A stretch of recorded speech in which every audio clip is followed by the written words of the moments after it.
King, the most unexpected thing about you, to me, is that for a long time you've been a national leader of your people. You're one of the most influential figures, I suppose, in the United States, and yet you're only 32 years old. Now, did you have any special training for this kind of leadership when you were a boy? No, I really didn't. I had no idea that I would be catapulted into a position of leadership in the civil rights struggle in the United States. I went through the discipline of early elementary school education and then high school and college and theological training, but never did I realize that I would be in a situation where I would be a leader in what is now known as the civil rights struggle of the United States. Is your father, who's also a Baptist pastor, as I know, is he a social reformer as well as a minister, or is he less interested in this side of it? Well, he's quite interested, actually. He has had an actual interest in civil rights across the years. He is a pastor of a large church in Atlanta, Georgia. Incidentally, I'm co-pastor of the church. And he has had a strong interest in civil rights. He has been president of the National Association for the Advancement of Colored People in Atlanta. And he always stood out in social reform. Do you think he saw that you would be a leader? And do you think he did, in fact, bring you up in some special way to face these responsibilities? Well, I think he certainly realized the need for this. And after I decided to enter the ministry, he constantly stressed the need for leadership. And I'm sure that he hoped that I would stand out in this area. Whether he realized that I would do it or not is something else, but he certainly hoped for this. What sort of home did you have as a child? Was it a strict home, for instance? Well, I guess it was a relatively strict coming up in a minister's home. I faced the discipline that you would face in a very fervent religious background. However, I don't think it was over-strict to the point that I developed any personality conflicts as a result of my early childhood, but it was strict enough, and I think it was strict enough for me to develop certain disciplinary principles as I came up. Were you a quick starter at your lessons? Yes, I would say generally I was. Interestingly enough, I didn't start out with an interest to enter the ministry. At first, after finishing high school, I was interested in going into law and also medicine at one point. And all along, I received fairly good grades. But finally, I decided to enter the ministry and then went on to theological school. Well, now, when you were still a small boy, before those decisions came along, were you conscious of color discrimination in your own life? Yes, I became conscious of color discrimination at a relatively early age. I think the first time was when I was about 6 years old. I had some friends who lived, well, they didn't live in front of us, but their parents had a store, 2 white boys, and they were my inseparable playmates for the early years of my life. And I remember when I was about 6, something started happening. When I went over to play with them, they always made excuses. They could not play. They were busy. And finally, I went to my mother with this problem, and she tried to explain to me in the best way she could explain to a child 6 years old. And this was really the first time that I became aware of the racial differences, or really the racial problem. She made it clear to me that this system had a long history, dating back to the time of slavery. She tried to explain the meaning of the system of segregation. But the thing I would always remember is that in the midst of her explanation, she always said to me, you must never feel that you are less than anybody else. You must always feel that you are somebody and you must feel that you are as good as anybody else. And of course, this came up with me in spite of the fact that I still confronted the system of segregation every day. Was that a violent conflict in your life? If you really believed your mother and yet the system around you suggested that this wasn't true, it must have set up some sort of strain. Yes, I think so. As I look back over those early days, I did have something of an inattention. On the one hand, my mother taught me that I should feel a sense of somebodyness. On the other hand, I had to go out and face a system which stared me in the face every day saying, you are less than, you are not equal to. So this was a real tension within. Now, out of your own personal experience, the only example you've given me so far is one family where the mother didn't too much care to have you play with her children. What were you really prevented from doing as a child that a white child might have done? Well, in my days in Atlanta as a child, there was a pretty strict system of segregation. For instance, I could not use the swimming pool, so that for a long, long time I could not go in swimming until the YMCA was built, a Negro YMCA, and they had a swimming pool there. But certainly a Negro child in Atlanta could not go to any public park. I could not go to the so-called white schools. There were separate schools.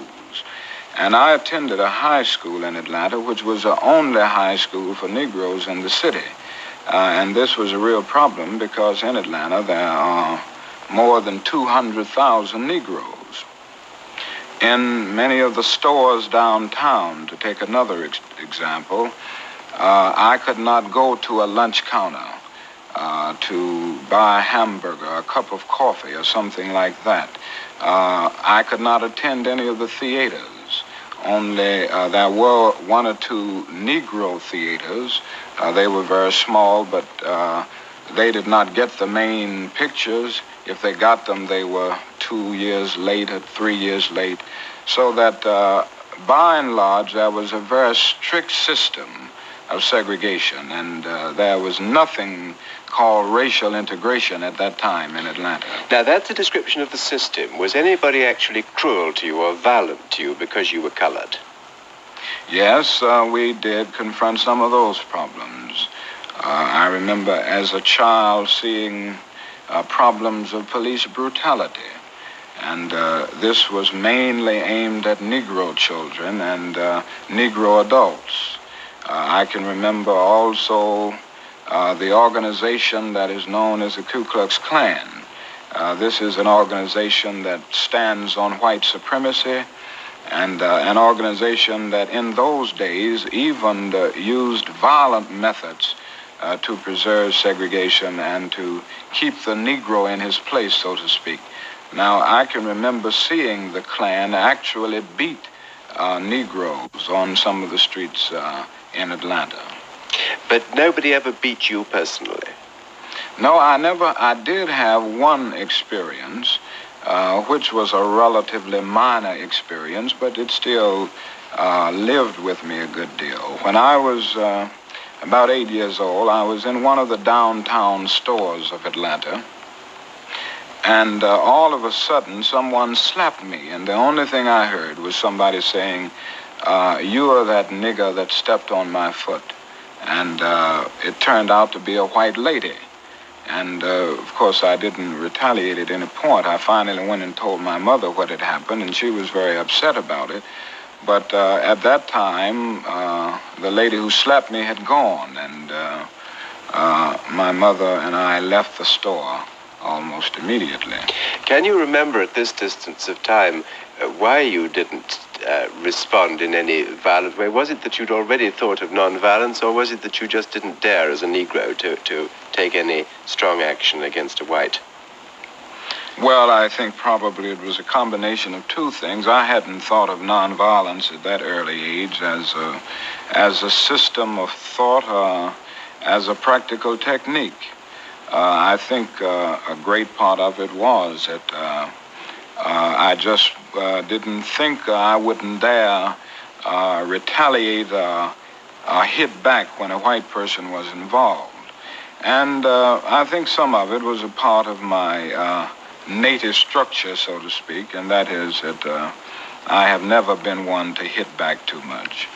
Well, now, that's all, 20 years or so ago, I suppose. Yes. But how bad is the complaint today? After all, the United States has changed a lot.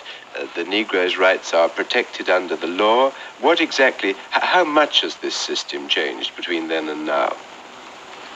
Well, it has changed a good deal. It is far from what it ought to be, but I can see many, many changes that have taken place over the last few years.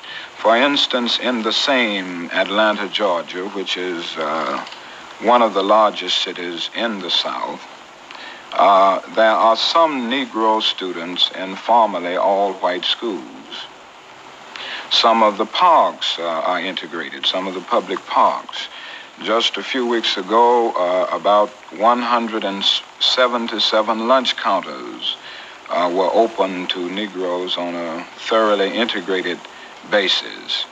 I think I could say also that court injustice is not as glaring a reality today as it was 10 years ago. Police brutality has diminished a great deal.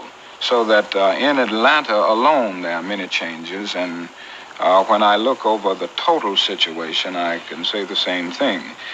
For instance, when the United States Supreme Court rendered the decision declaring segregated schools unconstitutional in 1954, 17 states and the District of Columbia practiced segregation in the public schools.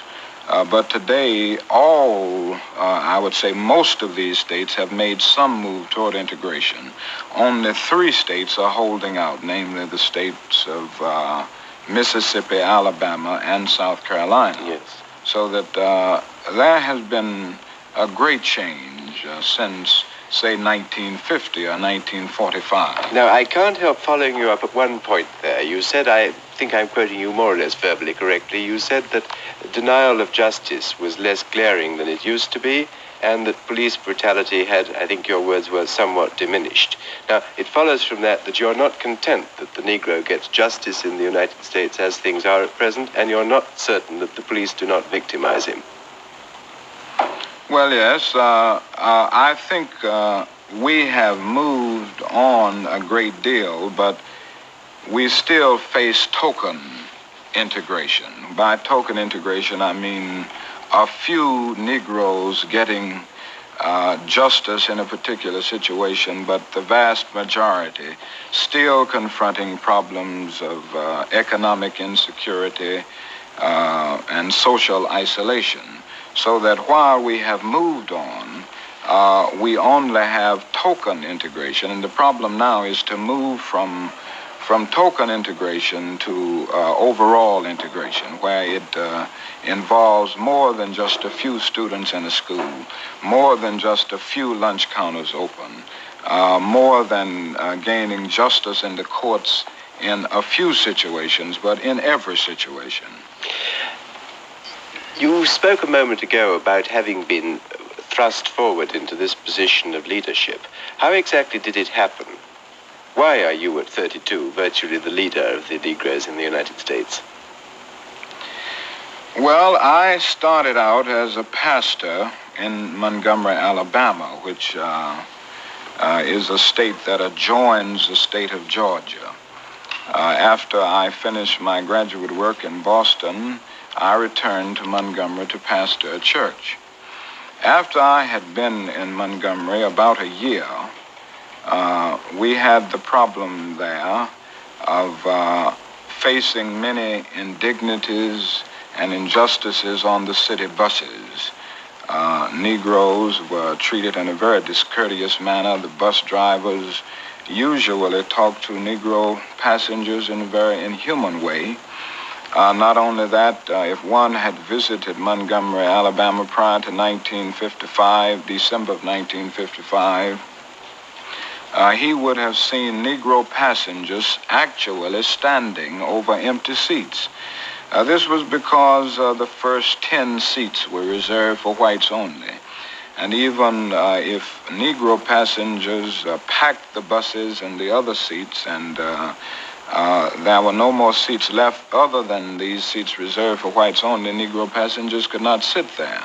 So they had to stand over these seats even if a white passenger was not on the bus.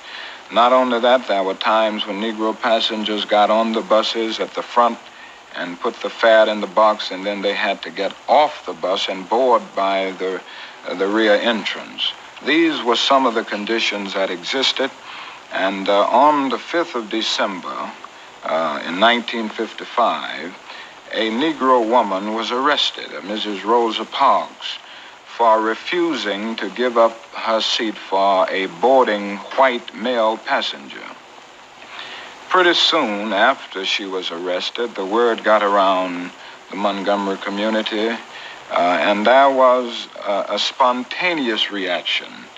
I think I could say safely that more than 99% of the Negro people of Montgomery rose up with a bit of indignation, a righteous indignation, I would say. And this led to the bus boycott. The Negro citizens decided not to ride the buses until these conditions were changed. They asked me to serve as a spokesman and the president of the Montgomery Improvement Association, and from this time, I found myself in a leadership position in the civil rights struggle. And the bus boycott was, of course, a startling success under your leadership. Yes, we struggled for 381 days, but at the end of that, we returned to thoroughly integrated buses, and they are integrated today in Montgomery. Now, what does this position of leadership cost you in personal terms? I mean, are you threatened? Do you get anonymous letters? You have had violence, I think, shown to you more than once. Tell us a little what is involved in all that. Yes, I have been threatened many, many times. There was a time that we received as many as 30 and 40 threatening calls a day. And of course, I received numerous threatening letters. My secretary has come to the point now that she doesn't show me most of these letters, but occasionally I come across them. Within the last few days, I remember receiving a threatening letter. And they say such things as this: you are causing too much trouble in this town, and if you aren't out within 10 days, you and your family will be killed. Now, in Montgomery, our home was bombed twice, and I guess these were the most severe instances of violence that we confronted. But even today, we still confront threats through telephone calls and through the mail. Have you found that the police have been diligent in protecting you, as diligent as they would be with a white leader? Well, in Montgomery, Alabama, they were not. Certainly, we got no protection from the law enforcement agencies. In fact, one of the big problems that we confront in some situations in the South is that many of the mobs and the hoodlums are aided and abetted by some of the policemen. But I must say that this is a little different in Atlanta, Georgia. When we have received threats, when we have had crosses burned on our lawn by the Ku Klux Klan, the policemen have been very diligent in attempting to protect us, so that situations do vary even in the Deep South. You were once the victim of an actual assassination attempt, were you not? Yes. What happened? Well, this was in Harlem. It turned out to be a demented Negro woman, and she happens to be in an institution even at this hour for the criminally insane. I was autographing books in a bookstore in Harlem in New York City, and this was a book, Stride Toward Freedom, that I wrote a few years ago. And she came in, I was writing, and I heard someone say, "You Reverend King?" And I didn't hardly look up, I just said yes. And by that time, she leaned over and stabbed me. And of course, it was a near-fatal stabbing. I was in the hospital for several weeks as a result of this. But this was not actually, I mean, since the woman was demented, this was not strictly relevant to your campaign. No, I don't think it could be included in events that took place as a result, totally as a result of my work in the civil rights area, and yet I don't think it can be totally divorced, because if I hadn't been involved in this, she wouldn't have even known me, so that in some way it was connected, but not totally. Have you, during this period, which must have been one of very great strain for you, have you felt frightened and even very lonely in your position of leadership? Yes, at times. I think honesty impels me to admit that there have been those times that I actually confronted fear. I don't think anyone in a situation like this can go through it without confronting moments of real fear. But I have always had something that gave me an inner sense of assurance and an inner sense of security in the final analysis. Even in the moments of loneliness, something ultimately came to remind me that in this struggle, because it is basically right, because it is a thrust forward to achieve something not just for Negro people, but something that will save the whole of mankind. And when I have come to see these things, I always felt a sense of cosmic companionship, so that the loneliness and the fear have faded away because of a greater feeling of security, because of commitment to a moral ideal. Does that carry you as far as feeling total confidence in yourself? For instance, for better or worse, you've become the symbol now of Negro emancipation in the southern states. Now, are you an adequate symbol? Do you feel that you're adequate? Well, again, I must confess that there are those moments when I feel a sense of inadequacy as a symbol.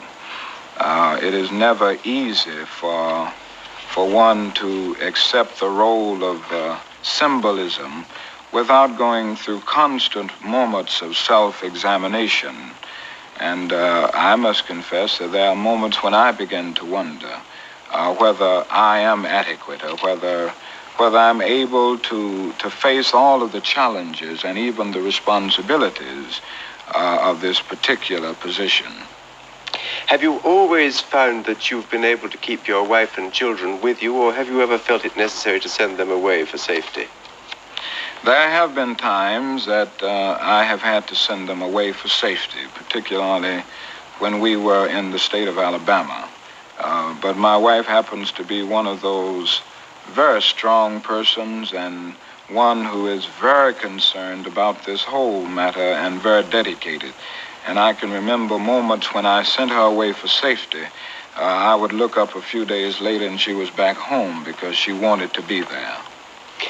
Dr. King, clearly you're making progress in this. Now, could you make more progress if your demonstrations were based on more direct action, on strikes, for instance, on a more direct economic threat, in the way that some of the African people struggling for independence have tried to shape their destinies? Well, I do feel that nonviolent direct action is a most powerful approach in seeking to bring about racial justice. Now, to a degree, we have moved in this area. The Montgomery bus boycott was a limited move in this area.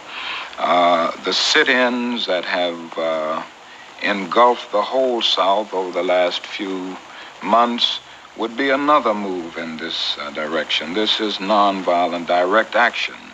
Also, the freedom rides.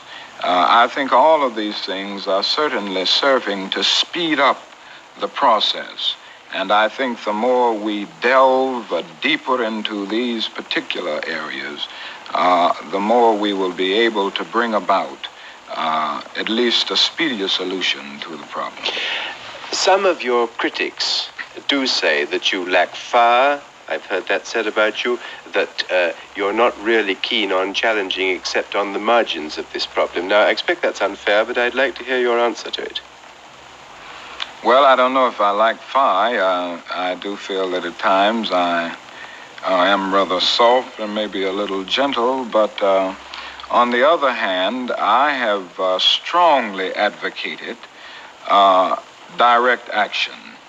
I have made it clear that I believe this is one of the most potent weapons available to oppressed people in their struggle for freedom and human dignity. So that I don't consider this a marginal approach. I consider this as an approach going to the very depths. I have participated in sit-ins myself. I have been arrested as a result of my participating in sit-ins with the students at lunch counters. I served as one of the coordinators of the Freedom Rides, so that I don't think it is true to say that I am not in accord with these particular methods. I believe in them, and I have advocated them and participated in them. I understand exactly why you believe in nonviolence, but have you found it easy to persuade your followers that nonviolence is really the best method? I mean, there must be a great temptation to take a poke back at a white man who hits you. That is true, that it is difficult at times to convince people that this is the best way. And I guess it is difficult for all of us not to retaliate. But on the whole, I have been amazed at the tremendous response that we have gained when we have called for nonviolent action. I look back over Montgomery and think of the fact that for all of these days, 381 days, more than 99 and 9/10% of the Negro citizens participated in the boycott. They confronted harassing experiences. They confronted physical violence. And never did they retaliate with a single act of physical violence. And the same is true of the student sit-in movement, which included thousands of students. Not a single, well, I would say very few, retaliated with physical violence. So that even though it is difficult, I think we have been able to get this method over in a most significant way. Dr. King, apart from the business of discrimination, are you a radical in other causes? Do you follow the other great radical political causes in the world or not? Well, I'm not sure what cause you are you concerned, for instance, with let's say, the abolishing of nuclear weapons? Oh, yes. I have worked very closely with this particular approach. I have worked with an organization for sane nuclear policy in the United States, and I am a strong believer in disarmament and suspension of nuclear tests, and some methods being used to arouse the conscience of mankind on this most important issue. As I've said so often, I don't think the choice is any longer between violence and nonviolence in a day when guided ballistic missiles are carving highways of death through the stratosphere. I think now it is a choice between nonviolence and non-existence, so that I have strongly endorsed organizations that are fighting or struggling in a creative, nonviolent way to arouse the conscience of mankind on this issue. Well, now let me put to you a last question. You could live and work in many parts of the world where you'd be discriminated against much less than you are in the United States. You are, I suspect, a patriotic American citizen, and you probably don't propose to live anywhere but the United States. Now, will you tell me why? Well, I can only say that the United States is home for me. I was born there, and in spite of its shortcomings, naturally there are things in the United States that I love and people that I love. I think we have a great tradition ideally. The Democratic Creed is a marvelous one. And my work is simply an attempt to say to America that you have a marvelous ideal and you should live up to it. And so when the students sit down at lunch counters and I have decided to join with them, I felt that we were in reality standing up for the best in the American dream, and certainly the best in the dream of all mankind for peace and brotherhood. So I live there with the feeling that we are moving in the right direction, and with the feeling that this problem can be solved in the United States if enough people give themselves to it, if they devote their lives to breaking down all of the barriers that separate men from men on the basis of race or color.